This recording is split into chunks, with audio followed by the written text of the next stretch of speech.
football, you feel just as good as anybody you play against.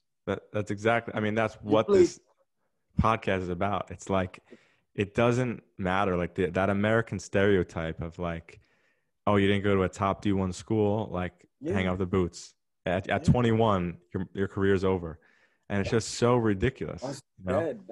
That's. I mean, what you guys are doing is just Yeah. showing that's bullshit.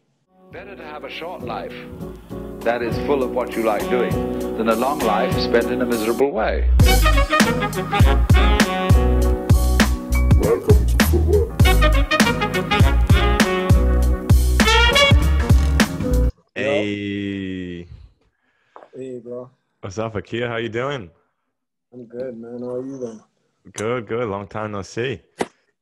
Um, yeah, very long. I think we get right into it because yeah, there's a lot to talk about, and I think it's just good conversation for the listeners. Um, Nice. so yeah, we can start off. So Akil, I met him in Mongolia.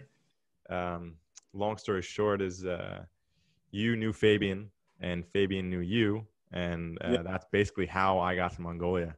So thanks to you, I had that crazy experience, fun time. Yeah. Um, yeah, Once so in a life. once in a lifetime is right, Yeah. just to say the Yeah, man. least. Um, but yeah, and then from there, you've traveled, you've played in many places. We're definitely going to get into that today. And where are you right Yeah. now? I'm in Singapore. Okay, and you playing there still? Yeah, yeah. Yeah. No, I'm coaching here. I'm working as a coach here now. So like I'm a Okay. youth soccer coach in Singapore. Nice. I play like just amateurs, right now, Okay. just to Okay. keep in shape. But I haven't played a game in like months, bro. They've they've stopped all like recreation sports, team sports Damn. here. Only the pro league could Mm. play. And yeah, we've been only allowed to train in groups of 5. Wow. This entire time, so Yeah, for the man. last like 6-7 months. Yeah, Wow. yeah. For the last Damn. 6-7 months, groups of 5. Damn. Yeah, And how is life in and general? and I just went to training tonight, and we had someone come in to tell us like, hey, you need to stop training because you guys are like intermixing and stuff. So that kind of pissed me off, and I was just like, oh, this is dead. Like this is Yeah, I so mean, dead. here at Footwork, we're here for you to vent. Wow. Yeah, So man. how's life been in Singapore? Like Um, how has COVID I been this whole time since March? you know, at first Singapore was doing really good. Like Singapore was like everyone was looking at Singapore for the Yeah, I remember that. how to like take on COVID, and then by March, let's say late March, April, everything just went downhill, and Oof. the cases just started racking up in like the thousands per day, Wow. and the country went into like full lockdown, like for like I would say 2.5 months, And what does full two and a half lockdown mean? months up until like man. To be honest, man, the rules here are just a lot. So, you want to, when I say full lockdown, it ain't much you can do. But when during like that time, you would just go outside to work out, you And then go know, back in. like most, yeah, and go back in. And that was just most of the people, like routine. They wanted everybody at home mostly. And people who weren't at home and who like broke the rules and was hanging out and stuff got kicked out. They got deported, Wow. so or Wow. they got charged or they got fined. So yeah, it was serious. Like they took it really serious. They still take it very serious here. So yeah, you got I mean, from March to now, not much has changed. I mean, we're back outside. We can hang out in groups of 5. We can go to dinner up until like 10. Um, alcohol. They stop serve alcohol at 10:30. Like Damn. just small rules like that. You know, it's just like Mhm. the country. It's not the same. You know, it's much more tighter, stricter. The measures. Yeah, yeah. You know, the lifestyle. Yeah, Now, it's like I that saw here. that you play. You said you play amateur ball. Do you play on Singapore Football Club? Is it called? Yeah, Singapore Football Club.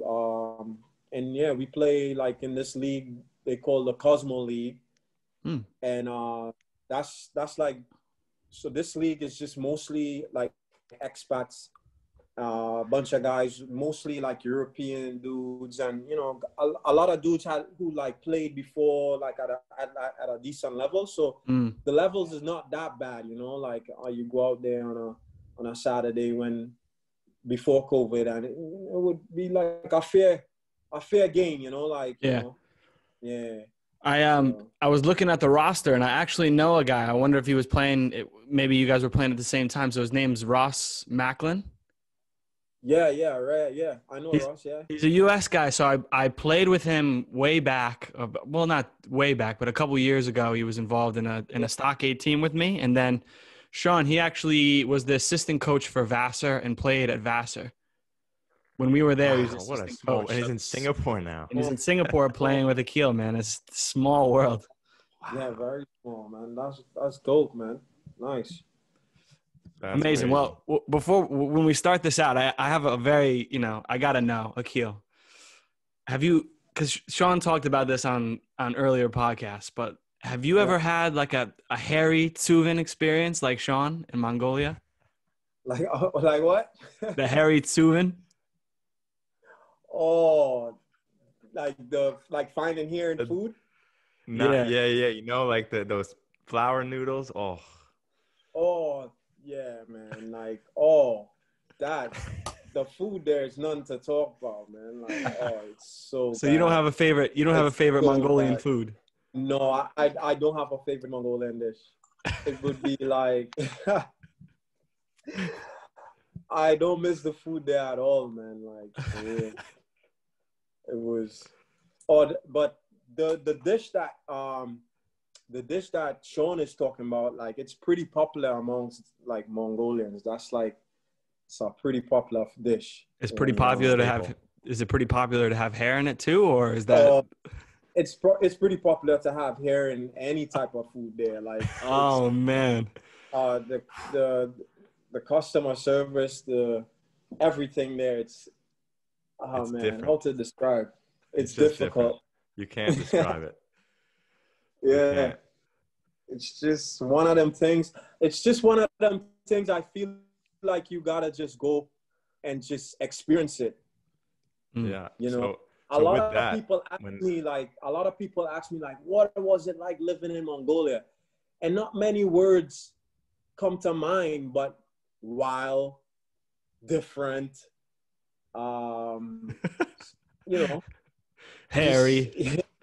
Yeah, that too, you know. So yeah, I mean, I remember Akil. So when Fabian, helped out with the contract and connected me to Horomhan through you, I remember of course I searched Mongolia and lifestyle and stuff, and you can't find anything on the internet.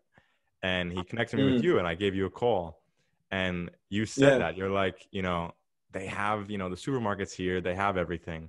He's like, you said you just gotta come, man. Like, it's gonna be very unique, but I can't really explain to you how it is. Like, it's just different. Yeah. And you're so right. You get there and it's like nothing is the same. Nothing. Yeah. Nothing is the same. You get basically all the food at the supermarket, but life is just different. It's different. Yeah. Yeah. And I mean, it's crazy that they just drop you in there. Like, it's no guidance. It's no one to just like walk you through step by step. You're just dropped in there with all the shots, and you just gotta swim, man. Yeah, they're literally like, that's basically what it is. Here's your apartment. Here's the keys. See you in a few days, and then you just you figure it out. Man, It's that's funny. wild. All right. Well, Exactly. how did we get there though? Like Akil, you were born in Trinidad and Tobago, and then you moved to the U.S. So like, give us a little background. What how did we get to Mongolia? So, I born in Trinidad, grew up in Trinidad, and then came to the U.S. on a like soccer scholarship. Played at a Division II college in Bridgeport, Connecticut, Mm-hmm. University of Bridgeport, and yeah, just 4 years at college. Probably just like you guys, man. Played college football, and then was just like, what's next, And after that, I wasn't satisfied with just like finishing like that was that going working on 9 to 5. So me and my roommate decided like, yeah, what we're gonna give it like maybe 2 years. We're gonna just train, search, look around, network, and try to find somewhere to play. Try to extend this run, and yeah, my roommate, he was fortunate enough to come out to Singapore. He came to Singapore and he played in Singapore. And when he got out here, he just like shoot me a call and was like, hey, just come to Asia, come to Singapore. And yeah, no questions asked. I jumped in a plane like in like less than like a week, and I just flew out to Singapore to see what, just for opportunity's sake. I didn't had a like a trial lined up. He was just like, hey, there's an opportunity here, possibly that, you could try to make a team here. They're looking for players. It wasn't like nothing like formal, like an agent said, hey, come, or anything like that. It was just my best friend just like reached out to me and was like, hey, come out here. Wow. And and I just got to Singapore, and then just going to Singapore, it just opened up a whole new like network of just like people and people, players, agents, just a whole view on like the game itself. Like, it's just like, wow, I didn't know like the game was being played in this parts of the world like this, and then I met this dude. I wanted to play in Singapore, but it didn't work out. So I met this dude named agent named Brian, and he was like a local Singaporean agent, and he was like, hey man, I want to work with you, but there's no opportunities here in Singapore right now. But I got a place called Mongolia. Hey. I was like, Mongolia. I was like, okay. So now I'm on the next side of the world.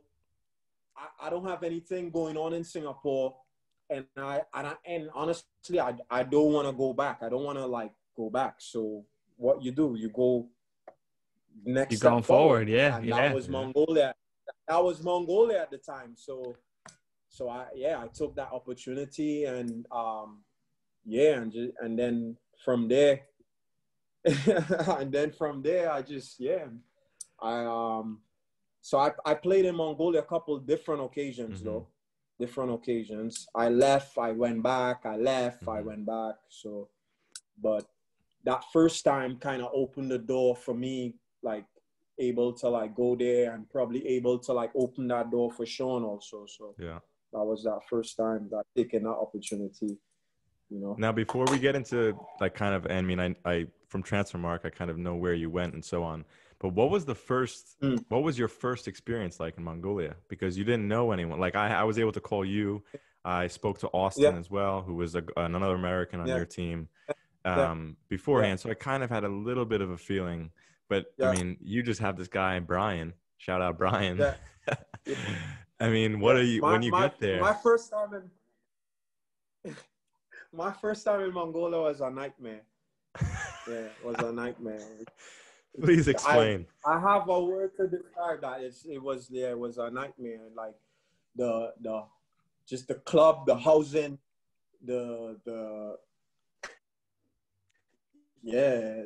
It was their first time taking on foreign players. And Was this Horoman? yeah, this was Haram Hum also. This was their first time like bringing in foreign players, and they brought 5 of us, right? And they stuck 5 of us in that tiny apartment. The same one I lived in? And yeah. Same one that you lived in. They stuck 5 of us in that. Wow. Yeah. So that was our experience, and also just adjusting to like the culture. No one could speak English at the time, and the food, the people. Wow, man. I was way out of my depth, but that really shaped me, like who I've become, that first experience, Yeah, it seems like quite a first challenge. I mean, not knowing anyone, and then the club is not setting it up the way you kind of probably thought it out in your head. Like that can shape some people. Like after that, did you ever second guess, or did you feel like, nah, I just got to keep my head on and keep moving forward? Yeah, well, just for me personally, I kind of put it in my head like, hey, I have a plan. Like, I'm going here because I need to play. Like, I just need to play. I need to just continue playing. So my plan was just basically bust this, like do this season out, like get the season out of the way, and then hopefully this agent could have something ready for me when I'm done. Mm-hmm. So I didn't want like any distractions. I didn't want anything to just get in the way of that. So I really had to like suck it up, like just really suck it up. I mean, I complain a lot though, but who wouldn't, in a situation like that, Mm-hmm. and yeah, my plan was just to just get through that, and then hopefully better will come in the future. So yeah, and that was the sacrifice then, back then. So just had to. and then you so you did one season with Horomhan, and then you came back for another season, one after another. So yeah, after that one season. No. After that one season, I left and I went to Australia. I played in Australia for like 2 years. Yeah, Okay. after that one season. But that was And that was a bit different, huh? Went to. Yeah. I mean, that was a way better experience in terms of just like lifestyle and just and the football also. And you were in Adelaide? Yeah, I was in Adelaide. Mm. Yeah, South Australia. I played in the NPL down there. First year I played for Adelaide Cobras, and the second year I played for Salisbury United. So way better experience. I mean, different challenges, but overall I feel like the experience was way better for just like anyone leaving home and living in a foreign country. Yeah. I mean, it's way more. You can get into it a bit more. I mean, it's the language also, the food, the people, the lifestyle. It's way more to me than compared to Mongolia. Like so. I bet. And how did you leverage that into get into Australia from Mongolia? Just from people you met? Did you know someone there, or? So the same agent Oh, that I was working with, he got me into Australia after Mongolia, which was good, which was good at the time, yeah. And then after Australia, where did you go next? Back to Mongolia? After I went back to Mongolia for like half a season, and then I went to El Salvador. Okay. Yeah. And was that the half a season in Mongolia, if I remember correctly, you guys qualified for AFC Cup, right? Yeah, they qualified for the AFC Cup. I remember I watched the game against they played in Bhutan, which I'd never heard of before. Even more of a where is that than Mongolia. Yeah. With in the stadium, for everyone out there, we'll add this in The stadium is sick. Like, Yeah. I mean, Bhutan, yeah, I don't know how to explain it, but it's just like a crazy looking stadium. But so you didn't want to play with them in the AFC Cup? So yeah, I mean, I had a falling out with with with the big boss. You know the Yeah, big boss. with big man.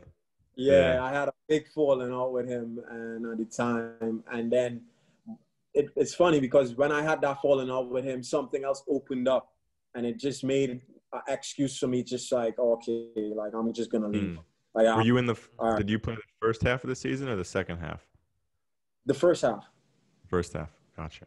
So in between that break, the first half and the second half, that's when they went to AFC Cup in Bhutan, and that's when I left and I went to El Salvador. I see. Yeah. But you theoretically could have played in that if you stayed. Yeah. If I could have played in that cup, if I stayed, but I mean, you've experienced. Oh, I get it. I'm sure there was a real reason why you left. I had a real reason. I was at my end, and I was like, okay, I'm just gonna leave. You know. So then, I mean, then you go literally on the other side of the world, El Salvador. Seriously, yeah, we're going all over the map. Yeah. How did you get there? This was through our next contact. This was through a friend and our next agent that I was like working with, talking to on the side, and they you know, in football, like I feel like only in football I've experienced this. Like in football, sometimes opportunities just come up. Things just come up at at some real strange time, and then I mean, this came up at a time where I was like, should I stay in Mongolia? Should I play this AFC Cup game? You know? And I was just like, okay, this came up. This is a total different experience. Why not? And I went for this. You know, this was a different challenge. You know, and no regrets, man. I loved it over there until just like the football and the people, the fans, like they're passionate about I bet it's intense over there. I mean, football is life. Yeah. They love it. They love it, man. And it you know, like, I mean, playing in an environment where like people just appreciate the game and stuff, it just makes you feel much more like valued as a footballer, you know. So, you know, like they would take losses serious, you know, especially to like rival teams. Like I remember one time we lost, and like the police had to come on the field to get us off. Damn. Upset. It was that type of like environment over there, yo. So I mean, in parts of the world, people take football serious, man. So, and yeah, I was fortunate enough to like experience something like that, and it was good, you know. It was a surreal experience. Yeah. And how long were you in El Salvador for? I spent a year there. Yeah, a year. I spent a year. And how was adjusting? 2015. How was adjusting to the culture there? I mean, after being in Mongolia, it made it easy. Yeah. That's exactly what I say to everybody. It's like ripping off the Band-Aid. Exactly. Yep. So like, I mean, the language Spanish, I was practicing Spanish before I got there.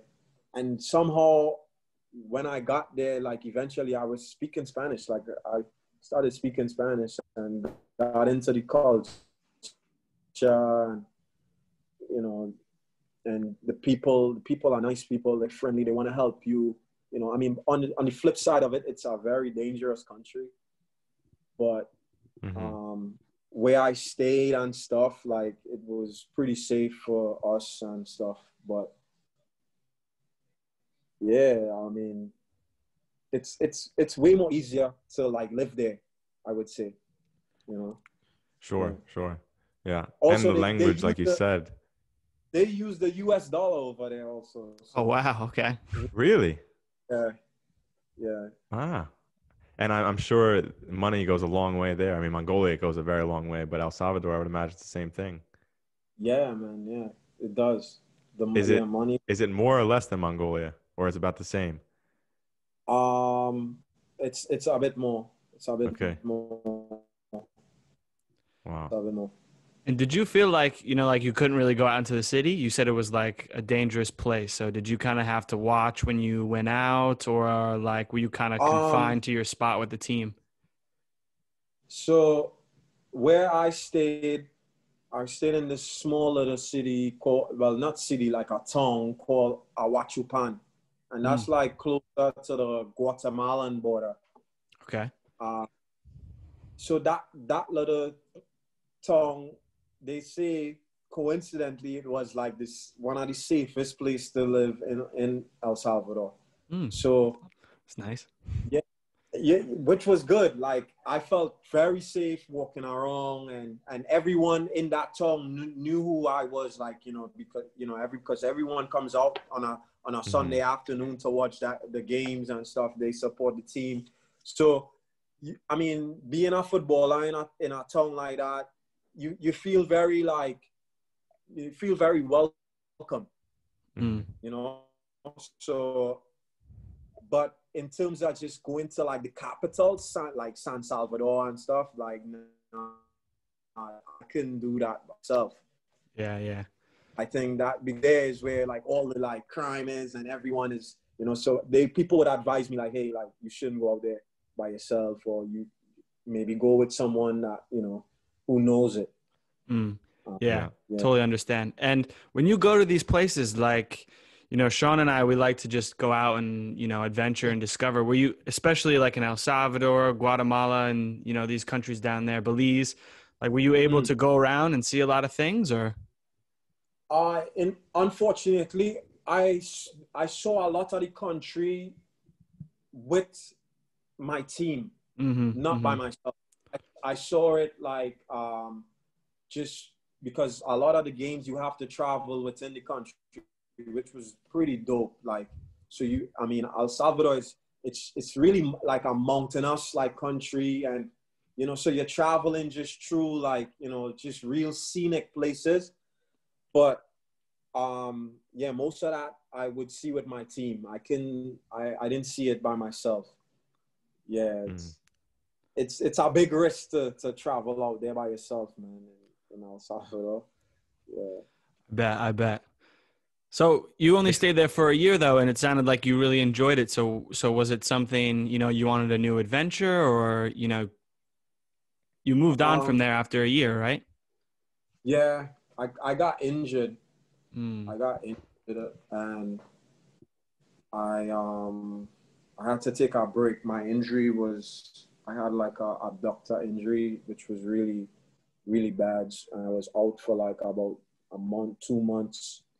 Um, so and then so when I left, I went to Trinidad because yeah, Trinidad in that region. I went back to Trinidad. Was just spending time home with the fam. Wasn't really playing any football, and I mean the agent who helped me to get into El Salvador, he wanted me to go back, but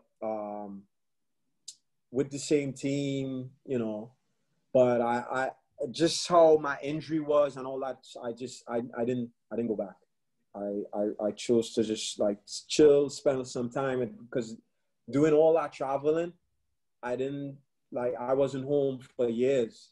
I mm, wasn't like Wow. home in Trinidad for like a couple of years, and so I took advantage of that opportunity, spent some time with the family for a couple Hmm. of months, and then I hit the road again, and I went back to Asia.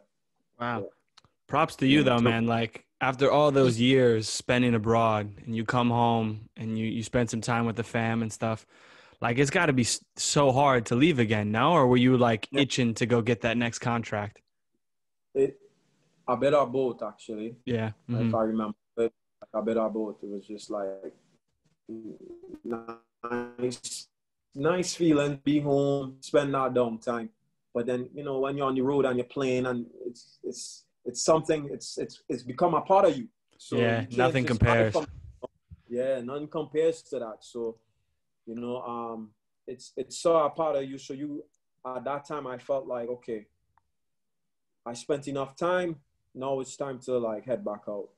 Sure. Uh, Now, before we go on to you moving back to Asia, you know, so that was a span of 4 to 5 years. You know, mm, what's some advice that you would give someone that's traveling around in a foreign country? I mean, it's not an easy thing to do, and you did it yeah. back to back. You know, here Mm, we're often going back to the U.S.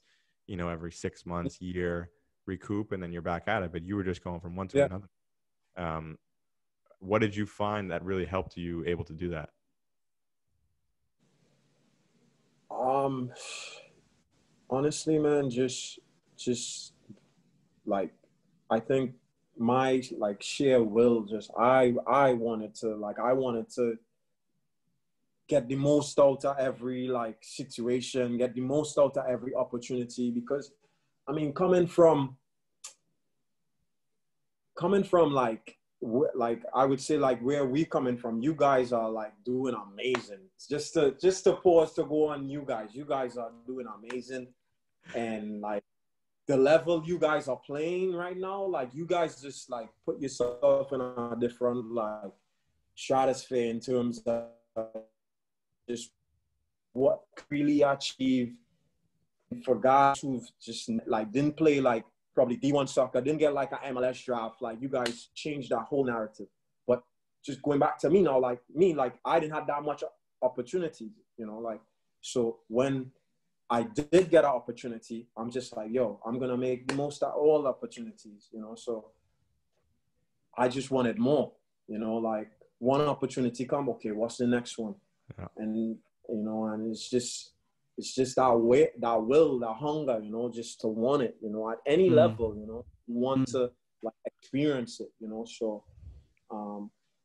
you know, and yeah, I'm sure you guys could tell a million stories about how like you've worked your way into the position, and and some of the stuff that you guys are doing now in your Sure. careers, man. So, Yeah, I mean, all of us, we have very similar stories, but that mindset, man, I love it. It's just like, you know, I got to keep moving. What's the next opportunity? Do you feel like that was something that you kind of grew up with, or something that you kind of found and kind of forced yourself into when you were on the road? You know what I mean? yeah, well, I grew up with that mentality, Mm-hmm. but when you're on the road, you're gonna get tests. That's the test. Yeah. Yeah, for sure. You're gonna get tests. You're gonna get Yeah. tests to the like limit. Like you, like sometimes you're like, yo, you think you're strong, you think you're built for this, but then some things happen that really gonna push you to that limit and make you ask yourself, am I built for this? And I felt like I've I've I've been pushed to my limit, to my extent, where to the point where I thought about like, saying, all right, this is not for me, many times, Yeah. many times. And yeah, I'm just happy that like I continue to just do it, man. Like, and you know, I had more fulfillment in the journey, more fulfillment in the journey. Love that, bro. Do Like, you want to take over the podcast for us? You're killing it. I got nothing left here. Have the mic. No, It's all about the journey. You're right. Yeah. And going back to you being pushed to your limits, I mean, the old country of Mongolia will do that to you. Yeah, for real.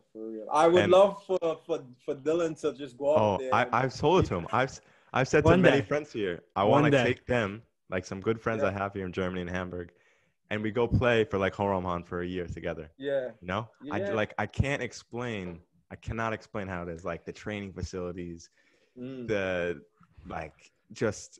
You have the kids running around on the training field. Dudes are getting just changed straight in front of everyone's wives. It's like, what is going on? And with Hum, they just come pick you up. They don't even tell you about this training.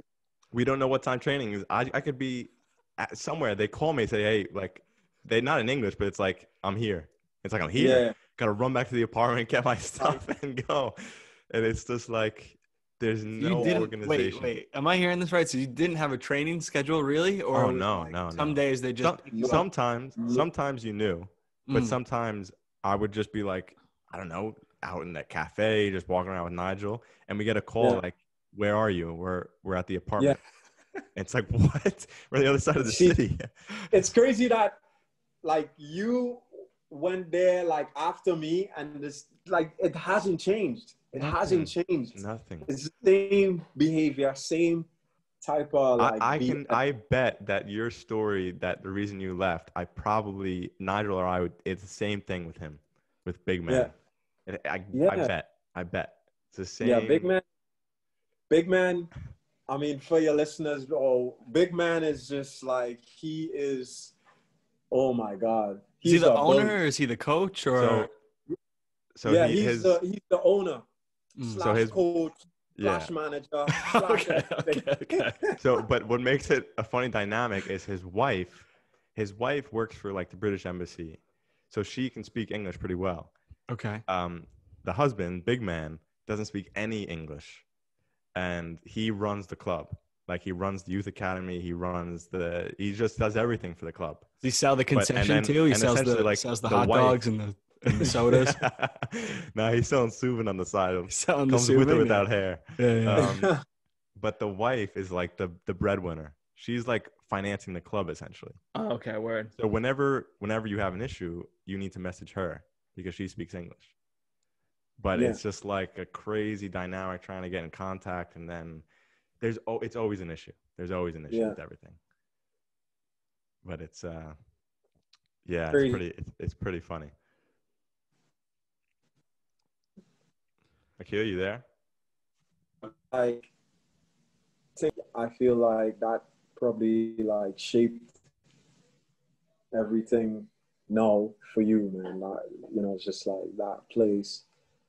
You experienced that, and it was just like, yo, I'm not going back there. Yeah. But that probably made you into like 10 times stronger. You know what I mean? Like in terms of just like your mentality. For sure. I mean, I learned so much there, and Fabian taught me a lot with my stint in Portugal before I went there. And I'm briefly talking that, and he just said like, nothing is going to be handed to you. Like I basically got played in Portugal, wasted a ton of money, ton of time. And thankfully I had the thing in Mongolia afterwards, but like it's a dirty business, and like, it's just not going to go your way. So I said, okay, I'm going to go to Mongolia for 5 months this season, and then I'm going to go to Europe. Like that was the plan from the get-go. Mm-hmm. And I went into Mongolia with such open arms. Like my expectations were nothing. So when I got there and we had a normal apartment with like a toilet and a shower and a kitchen, I was like, all right, this is so much better than I thought it was going to be. Whereas the two other Americans, not Nigel, but the other guys, I don't know what they expected, but from the first second it was complaining. And I was like, we're in Mongolia. Like, what were you thinking we're going to have, And then, like you said, it's just when you come to Germany, and like there were some hardships here, sure, but it's like a piece of cake.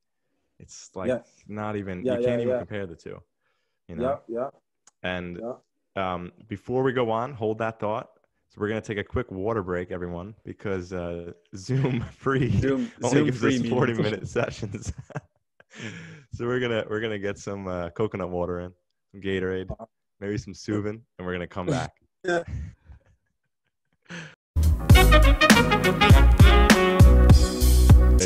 Second half, we're starting out. I hope everyone's hydrated now. Akil, I got to show you a video. So this is from a team barbecue where, we go out, we eat horshag, whatever that is, with the carrots, stones, and meat. Whoa. I know this is a moment for you guys, but I'm interested and the listeners are interested. Please tell me what this meal is. So real quickly, they have like a pressure cooker.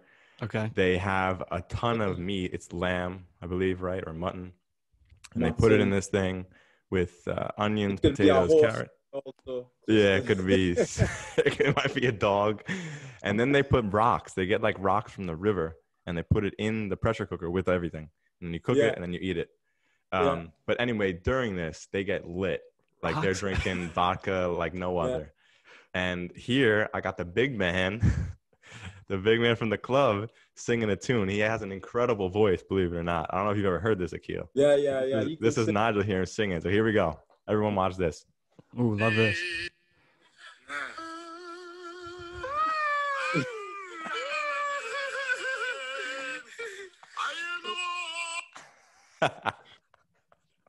So this is the big man. Wow. That is the big man. You know they have this have you ever been to see like they throat sing when they do the throat singing? Like the traditional Mongolian music? The traditional Mongolian like throat singing. Yeah. Pretty amazing, man. So you know who actually can do that? You know Tim? Remember Tim? Yeah. Yeah, his mom and grandmother can do that. Because his dad's American, but his mother is from Mongolia. And they live in America, but she can sing like that. I feel like I need an attempt from both of you. I need to hear what this is like. It's like what he was just doing, but it's like coming from your throat. It's like this. It's like right down here, like you honestly, you have to be. It's like a DNA thing. Like we don't have it. It's just we don't have it. Okay, so this is all genetics. Gotcha. That comes with riding horses at the age of 1. Yeah, just some people. Yeah, okay. Some people are born with that. It's too far down the line for us. It's wild. Yeah, there's the big man. So before the break, you mentioned you didn't want to go back to El Salvador. You were going to go back to Asia. Where did you wind up going back to? So I came back out to Singapore. By that time, I met my girlfriend out here. So I just came out here, spent some time again in Singapore, and then from Singapore, I went back to Mongolia. I went to Mongolia in I was 2016. Yep. Yes. 2016. Yeah. Summer 2016. Summer 2016. And you played for Horomhan again? Yeah, I played for Horomhan. So you made truce with the big man? Yeah. We made up, play our full season with Horomhan. And it wasn't a bad season. We finished third in the league. We went to like the cup final, I think, or cup semi-final. Mm-hmm. It was our good season because now for me at least, the facilities, all that, it had improved. Now they were video recording the league. You could watch over the games. The games was coming on live TV. So couple of improvements to the league and stuff. So I think it was, and me also being there before, knowing the culture, knowing the people, I think I adjusted like really quick. Like, sure. I knew what to expect. Yeah. You feel like each time you went back to Mongolia, you kind of just like felt a little more like home, like you were able to just it was cool. I felt Mongolian. You felt Mongolian. I felt Mongolian. I felt like I was one of them every time I was there, like going back, because it's like, wow. Can you speak any Mongolian? I mean, not now, but when I was there, of course, I was speaking Mongolian. I knew enough to get around. Could you give us like just a basic thing like hi, how are you, or anything like, I don't know. Hi, it's Sembeno, and then how you say thank you again? Baitla. Baitla. What is that middle part? Yeah, it's an R. But that's what we're talking about. That sounds like a lisp. So it's so this is kind of a funny thing. It does, and like you spell it B-A-Y-R in English alphabet letters. B-A-Y-R-L-A-L-A.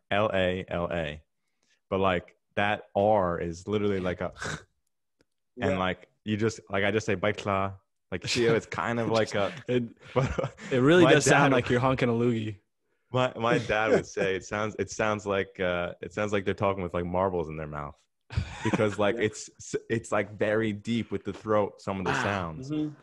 Yep. And you just, I mean, we try to say it, but like obviously we sound ridiculous to them, I'm sure. To us, you know, they know what we're saying, but like it's kind of like, I mean, even in German, you have a little bit of that with the R where we don't say it correctly. Like Spanish is easier because it's like you roll your tongue, but it's the same thing. It's just like a different sound. I didn't master it in 5 months. You guys speak German? Yeah, I've learned. Sean speaks a lot better than me, but just, you know, just a little for me. Nice. There's one, like, I mean, like, you know, I mean, even in Mongolia, like it's important. So, I mean, I'd love to hear your take on it. I think that even in Mongolia, it's important to learn, you know, football and communication is easy. You pick that up quickly, even in Mongolian. But then, like, if you try to speak Mongolian and you're always asking people to, like, words, even teammates, I find that you earn a lot of respect from them. Even if they don't continue to speak in their language, they just have more respect for you as just a person, you know? Yeah. And I found, like, some of the kids on our team that left from the get-go, they were just kind of disrespecting the culture, I felt. And because of that, the teammates never liked them. And I think that makes a huge difference, in my opinion, of being around in different places. Yeah. I mean, how do you feel about that? No, definitely. I think it's just like anywhere you go, I feel like you gotta indulge in the culture. First thing first, gotta indulge. And one of the biggest things that in Mongolia you need to indulge is the language. The language is it's actually the key to opening that country for you as a foreigner. If you can get into the language, maybe at least some words, you try and make an effort every day, and you're just using the language, it would make that experience probably 10 times better for you. And in terms of the culture, in terms of the culture, I feel like, their culture is very strong and it's very rich, you know. And if you study their people with a lot of pride, because they conquered the world, right? They conquered. They at one point in time they ruled the world, and they still believe that a lot of their people has Genghis Khan's blood. You know. And I felt like I heard it from people as well, but like in America, we have like a lot of patriotism as Americans, and like in other places, other countries don't really have that. But Mongolia, I feel, is even stronger than the American patriotism. Like they're extremely proud. Do you see a lot of Mongolian flags and stuff like this around, or okay? Yeah. I mean, it's not that type of patriotism. It's not like different. It's like an internal thing. Yeah, it's like it's very, very pure. Like I'm Mongolian, and I could, you know, I'm strong. Yeah. Did that make it tough for you guys? You know, like you come into a place that's so proud of who they are. They're probably proud of their, you know, their domestic players. Does that make it even harder as a foreigner? Sometimes, because I think sometimes the attitude comes off a bit too stubborn, like almost arrogant. So it's hard sometimes to communicate. It's hard sometimes to show reasoning. That's the big thing there. I think in their culture, because of how like full and strong and prideful people they are, they lack a lot of reasoning, a lot of like logic, lots of reasoning, and they come off a bit arrogant in living amongst them. So it makes it a bit difficult, you know. Yeah, but I feel like that's definitely one thing that I think I've spoken about this in the podcast, but I tell people is that I feel like they can sometimes let their emotions, this is totally generalizing, but they let their emotions control them too much. And it's a very aggressive culture, you could say. Classic word, yasambe, like what's wrong with you? What's wrong? It's like it can escalate really quickly.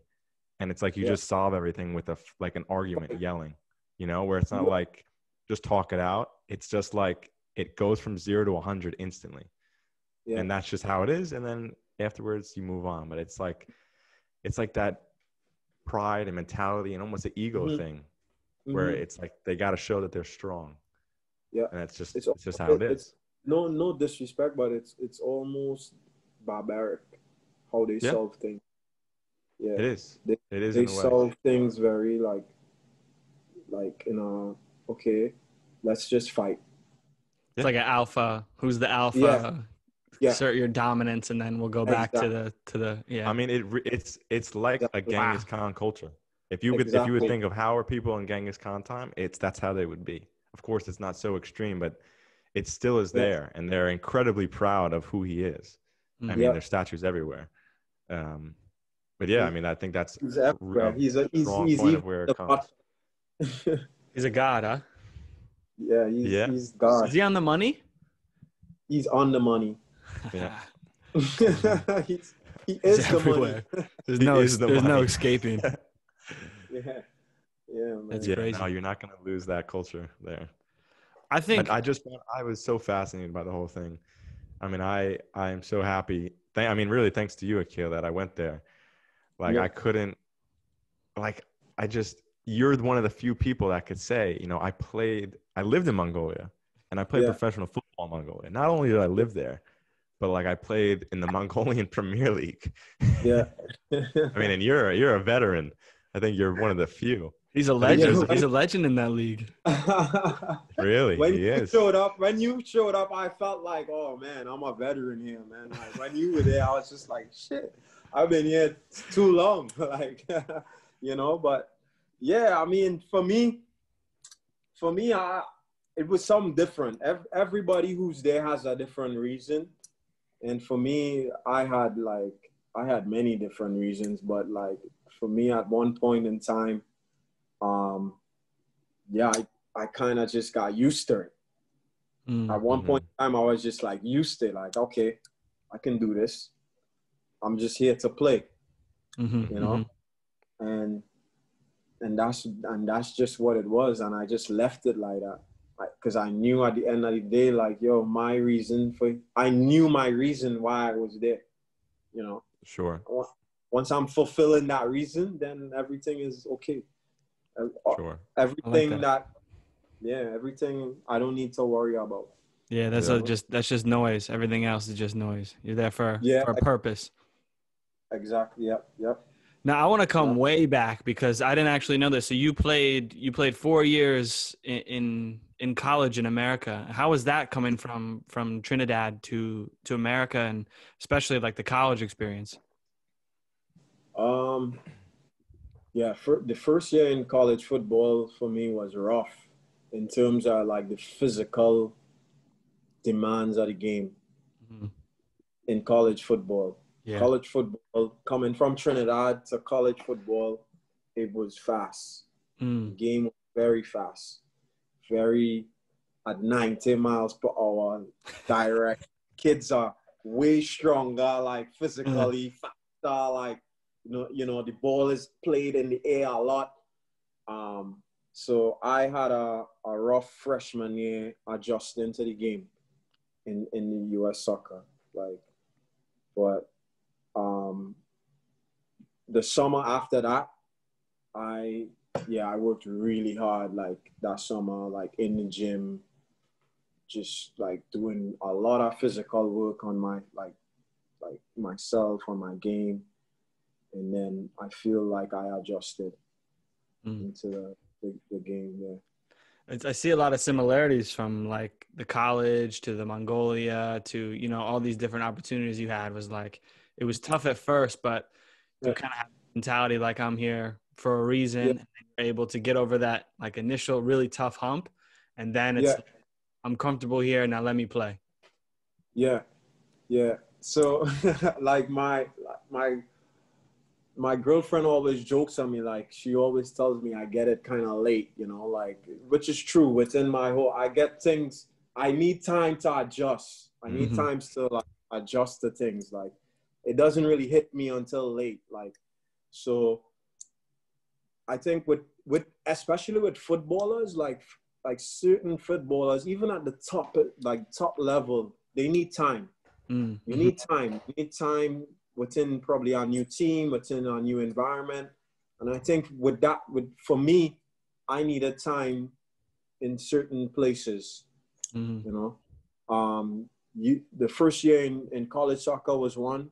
The first year in Mongolia was our next one.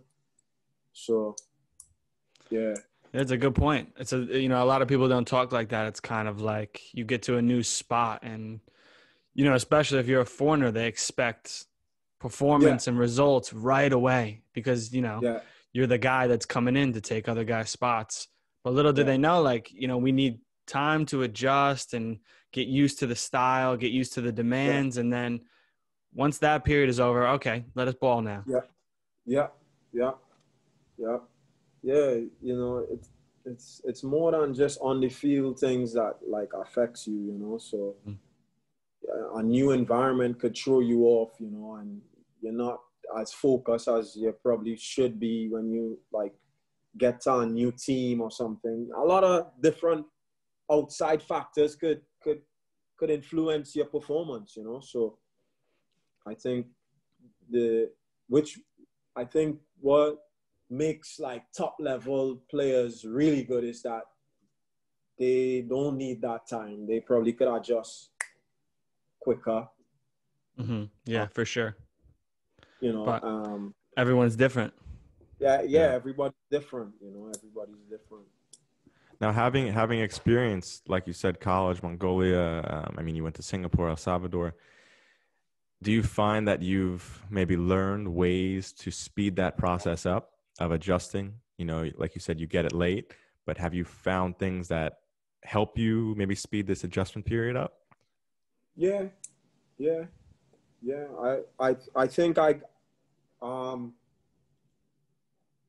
one of the quickest ways to just, I think, get it out and like feel is just I would say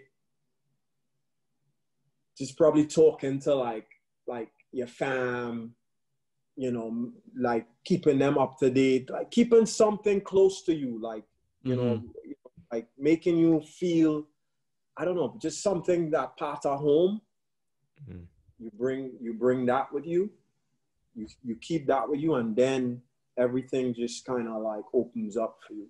For me, it was just like probably talking to my dad at the time, just giving him day-to-days on like, okay, what it is, somebody to just like vent to, somebody to like, like talk through the whole thing, talk through the whole situation, and then it just becomes, it feels better, Mm-hmm. Yeah. But I feel like when you don't have that, like for me, when I didn't have that, when I didn't talk, I kind of like went into this and it kind of was overwhelming. Like it was a bit too much. For sure. It's tough. It's tough to go at it alone, right? It's like so tough to do these things on your own. So I think you're 100% right. Like having that strong support system, someone you can tell about the hardships or even the good things. It just kind of like at the end of the day, you have someone to tell all these things about. And I feel like it kind of makes it easier to adapt. I totally understand what you're saying. Yeah. I feel like now that you've said that, so you go into a new place, if you can somehow make this place, like make a little normalcy out of it. So of course there's going to be many new things and new experiences and a lot of like things that are drawing your attention. But if you can also, like you said, speaking to family, I was very lucky when I was in Mongolia because I had you, Austin, Nigel, Tim, like I had other Americans there. I live with another one. So it's like a buffer. One of the first things I did was Oogie, the goalie, helped me find a gym right by the apartment. So like, it's a small gym, but it's a gym. I can go there. It's something I would do in America. Mm-hmm. Funny stories there. Like, so how they can, they want to show that they're strong and tough. So this is a really tight gym, and it's like underground, and there's like 3 guys there. Like 2 guys that run it basically, and then their buddy. Yeah. That's like the only people ever there, and they're pretty big dudes. Was this the gym across the street? Yeah, so like you go out of the apartment to the left Yeah, under the tunnel and you walk down the road. yeah, Yeah? yeah. You know this one. Yeah. Yeah. So I one day there's only one squat rack, there's only a few dumbbells, and then there's only a few like plates for the barbell.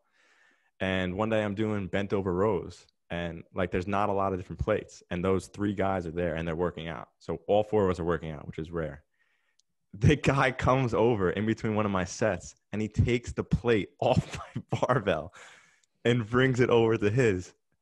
And I was just Oh my like, God. Yo, like what am I gonna do? You know, it was like, go steal it back. am I gonna go over there and fight these guys? Like three Mongolians on an underground gym? Like, all right, well, let me send a message to my family. Nice knowing you.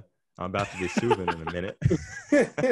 Yeah, that's one. That's one you just gotta bite the bullet and just be like, But it's like other right. than that, it Yeah. was like it was, you know, it's a gym. It's normal. Other than people coming and just taking my weight off. But it was like, I mean, the moment I was fuming, but like looking back, it's pretty funny.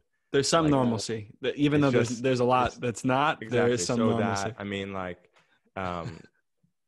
you mentioned before, I thought was also an important thing is like I had Tim. So Tim was a Mongolian American. He spoke a little bit of Mongolian, but by learning Mongolian, I was able to go to like the black market, go to the supermarket, which is like an open market, by yourself. And then I really experienced the culture. I bought a bike on my own in the black market, bought other things, but it's like You bought a shaver that didn't work. I bought a buzzer that didn't work. All right, I got scammed on that one. But either way, it's just like Nice. there's so much stimuli, you know, if you can break the initial, especially in Mongolia where no one speaks English, like zero. If you go in a black market, you're guaranteed no one knows a word of English. Definitely. So at least if you could just say numbers, you know, like how much is this? And they say this, and then you bargain down. I mean, it's just like you're there, you're in it. But at the same time, I had other Americans. Austin loved that American breakfast spot, which was like they sold this American breakfast. So that was cool to go there with comfort Nigel. food, you know, comfort food. Yeah, it's like if you find these places, it makes it just normal. But then you get to really enjoy the other experiences that like are so crazy. I mean, that's how I felt it. I mean, that's how I felt like my experience was because I went in with such an open mind. And to me, it was just so cool. First, it was my first professional season. And it was just like craziness. Like it's just so different than. But I mean, it's good that you had to like make routines. Like you got to make like some type of normalcy, like finding a gym, you know, like, or, you know, finding like this restaurant. Okay, I'm just going to go to this restaurant. You know, just little things that just makes you feel like, okay, I'm a bit comfort. Basically, don't stay in the room the entire day and just, you know, like get out there and experience. I think you got to get a schedule because if you're alone by yourself and you're doing nothing, your mind's going to play games with you, you know? But if you're busy and you're doing things, it's just like a routine. I mean, like you said, training, I would just get a phone call. Hey, we got training. So then I'd have to, you know, get back to the apartment and go to training. But other than that, it's like, I'm going to get up and I'm going to go do this because in Mongolia, realistically, sometimes we would train twice a week. So you have the whole week to do anything you wanted.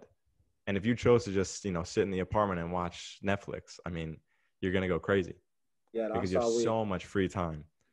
Yeah, that's always. You can't do that over there, man. Especially also, like, just, like, think about Mongolia outside of Ulaanbaatar.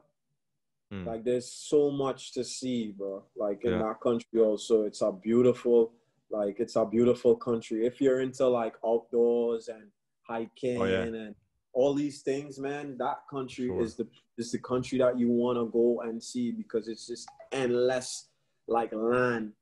And it's just beautiful scenery, sunsets.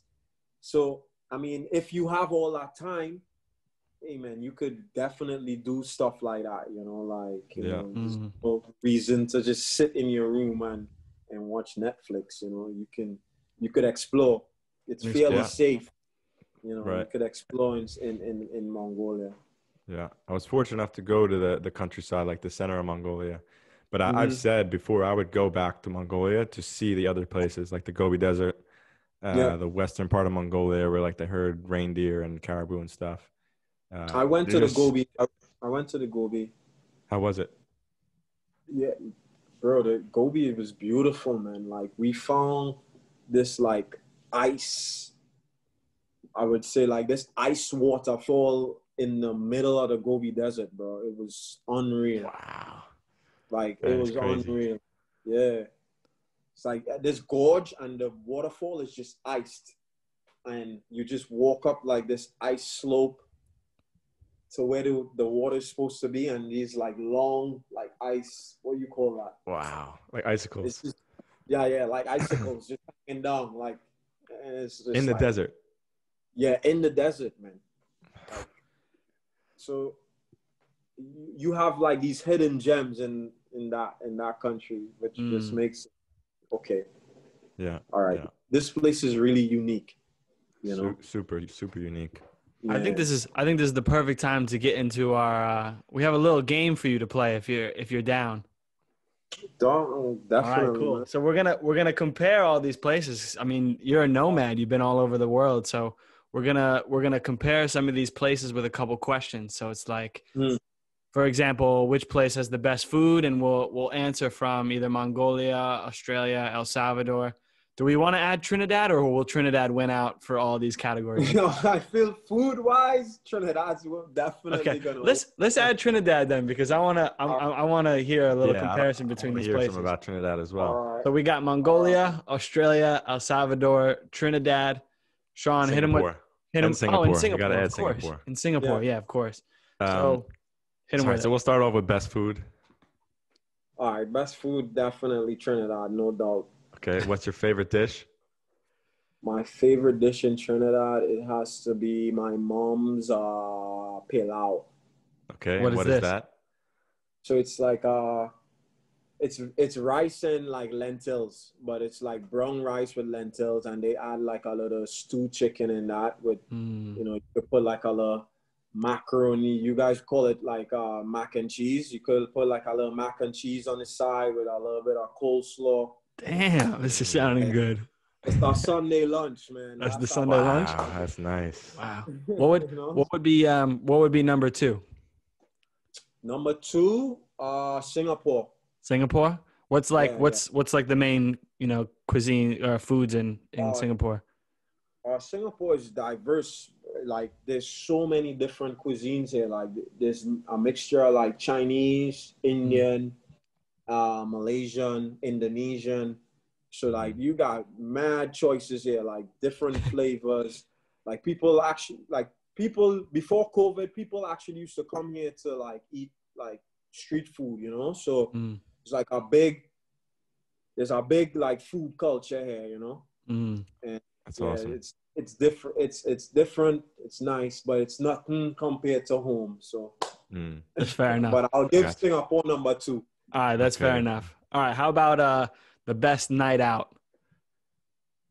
Best night out.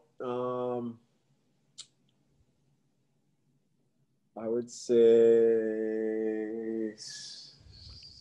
that's tough.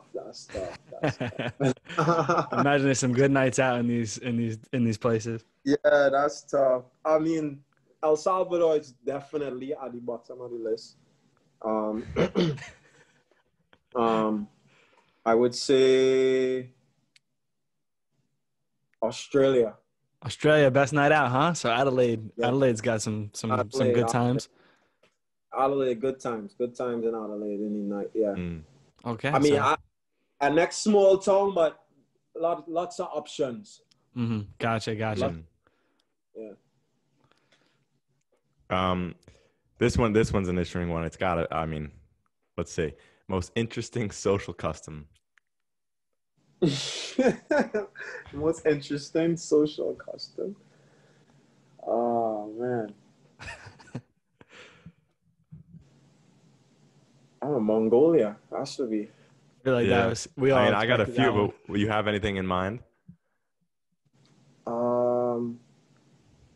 I have 2 that I'm thinking of right now. That's fascinating. When they go out to the countryside to just like drink and just off their face. Is that like a social custom? I mean, like, kind of. It is what they do. They go in groups and just like bring all the alcohol, all the food, and just stay out there for days and just get absolutely smashed. Yeah. Like It is it is that's a social custom. um There's one that Sean said if you stepped on someone's foot or something, right? You have to shake hands. Yeah, if you touch feet with someone, right, you got to shake their oh hand, yeah. apologize. You don't know Oh that yeah, one? I've heard that. Yeah, I've heard that one. Yeah. Yeah. Also, I was thinking of one today. You know, I've heard, I don't know, maybe the teammates were just messing with me, but if you ever give money, so for example, like this piece of paper, if I give you the money in between my fingers like this, it's like F you, Yeah. like fuck off. Oh yeah, I've heard And you're always that. supposed Yeah, to yeah, I give it heard with like that. an open hand. Oh, And wow. Yeah. I can think anytime I went to a place to get money or like big man give me my money, it was always with the open palm. It was never in between your fingers. And if you catch people like here, that's normally how I would give it to someone. And I remember there, I was told quickly, like, don't do that. It's like Yeah, yeah. disrespectful. Yeah. I've heard that. I've heard that. Yeah. I've heard that. But I'm so used to like using my two That's fingers what I'm to saying. give. Yeah, It's me like too. it's just how to give it. But I remember, I forget who told me, but then I noticed it, that they Akil always was out give you here money telling back. every single person, fuck you. Fuck you. I just certain rules. I'm just like what Yeah, I'm it's like tough. All it's right, yeah. I think we all knew Mongolia was going to win that one. But how about the nicest people? nicest people, El Salvador. El Salvador? Okay, yeah. You mentioned Yeah, that before, so we thought that might yeah, take the cake. All right, we got yeah. one for all of these places. Sean, what's I next? like this. Weather. Best weather. Best weather, Australia.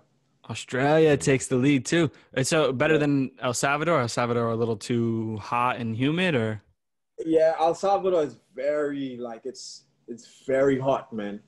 I could Like imagine those games would be right on tough. the equator. It's right on the equator, and on a good day, man, you out there, you could get some heat strokes out there, bro. Oh, I bet. Mm. You're playing mostly day games or night games there? Day games, so they play like around like 3 p.m. 3 Damn, p.m. that sun's got to be beating down. Yeah, man, 3 p.m. and 4 p.m. kickoff. Mm. Mm. Yeah. All right, Australia takes the lead. How about like best nature, best landscape, scenery, most beautiful? Mongolia, Mongolia, definitely. best nature, Yeah. most beautiful. Yeah.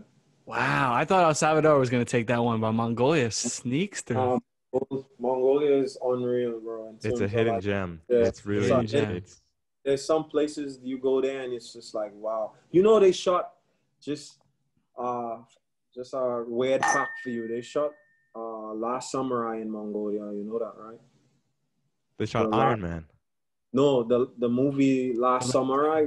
I think was Tom Cruise in there. Oh, The I Last think Samurai. They shot that in Mongolia. they shot some of that in Ah. Mongolia, man. Mm. Wow.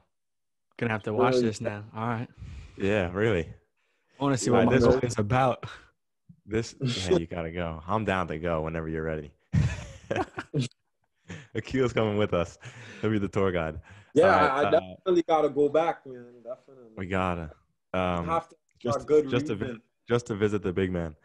Mhm. Best tourist attraction. Best tourist attraction. Singapore, man. Singapore. That makes sense. Now, is there one in general, or you just think the whole vibe of the city is more like is tourist attraction? Yeah, the whole city. Mm. But then there's the like MBS, which is Marina Bay Sands. You gotta see that. That's like one of them things you need to see. It's man at his best. Yeah, okay, Create. okay. You know, it's like it's a piece of work that Mhm. that built. Mm. Yeah, Gotcha. nice. And How then about- they just built like the massive airport here with the biggest indoor waterfall. Like it's crazy. The biggest indoor waterfall is inside an airport. That's Yeah. crazy. Interesting. Yeah. That's It's amazing. wild. All right. How about our last one? Best bang for the buck. So where you can get the most out of your money. You can, live like a king.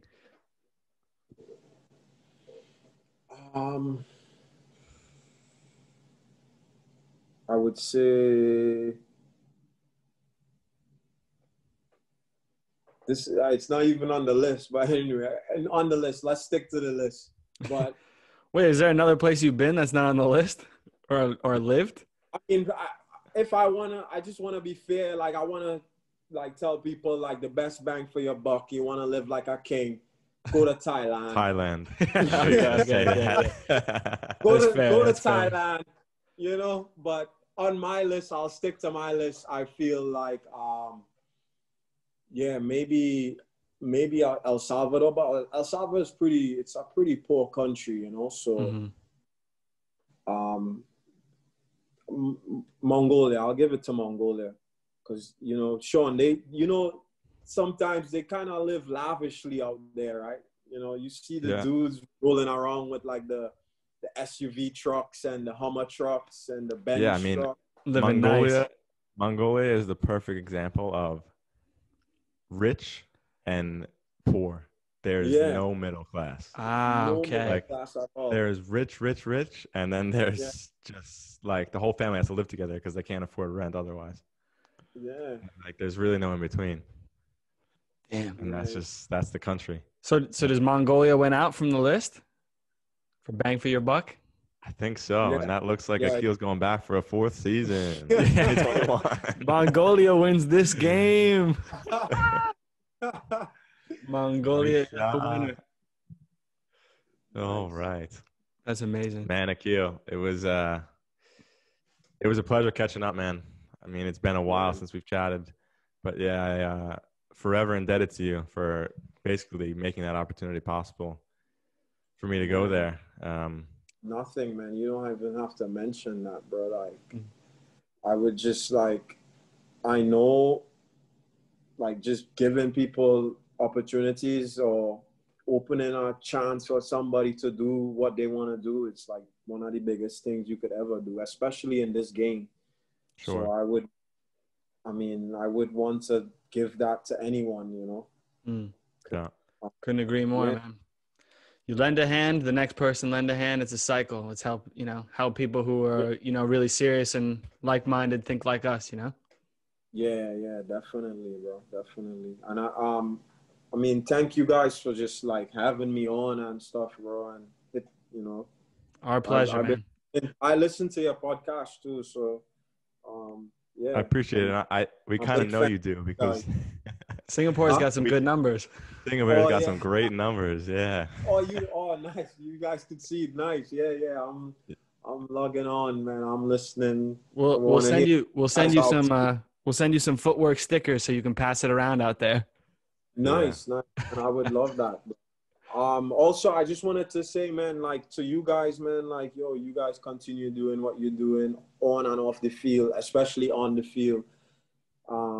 You guys are doing amazing work. And as I said before, like you've broken that stereotype. You've put yourself in a different stratosphere in terms of like what you can accomplish coming out of college, coming out like for dudes who just want to like continue playing football. You guys are definitely like the benchmark. And yeah, man, congrats, bro. Just keep going, man. Keep going. No limits to where you guys can be in the future. Thank you, man.